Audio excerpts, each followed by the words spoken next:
48 orë pas konfirmimit zyrtar se Artur Lekbello do të ishte trajneri i ri i Tiranës, drejtuesit e klubit Bardher Blu kanë prezantuar përpara mediave drejtuesin e ri të Stolit. Tushe, siç njihet ndryshe në ambientin Bardher Blu, shoqëroi nga administratori 24 herë kampionëve të Shqipërisë Salit Agani dhe drejtori teknik Alban Tafaj. Jemi mbledh sot për të prezantuar trajnerin e ri të klubit Tiranës, zoti Lekbello, është përzgjedhur me miratimin e gjithë anëtarëve të bordit, në një mendim të unifikum gjithë bashkë ishin që zoti Lekbello të jetë ai që do të drejtojë skuadrën tonë për këtë sezon futbollistik. Shpresoj dhe uroj që ashtu siç ka qenë dhe futbollist, një nga emrat më të spikatur, më të njohur dhe që kampion për shumë vite me Tiranën, të dali kampion dhe si trajner. Lekbello, që ka qenë një prej emrave më të rëndësishëm të ekipit në vitet 80, kërkon të rikthejë skuadrës lavdinë e dikurshme.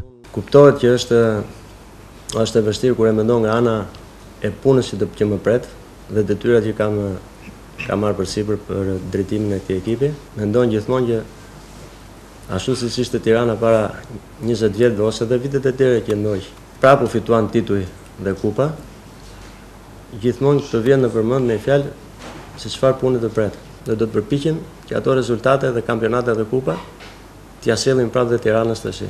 Nga ana e tij, Lekbello është faq i bindur për punën që e pret dhe objektivat e Tirana, ku natyrshëm synimi i klubit mbetet fitimi i titullit kampion, por edhe i Kupës së Shqipërisë.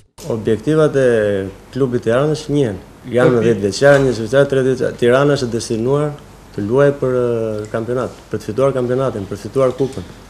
Këto janë objektiva që asnjëherë ky klub nuk i ka hequr me fjalë, nuk e shmangur, nuk mund ta imagjinoj dot tifozët e Tiranës ekipin e Tiranës që të luftoj për vendin e 4 dhe 5. Në fund palët firmosën kontratën, ndërsa në momentin e firmës nuk munguan urimet e dy drejtuesve të klubit për mbarësi dhe suksese të trajnerit të ri Artur Lekbello.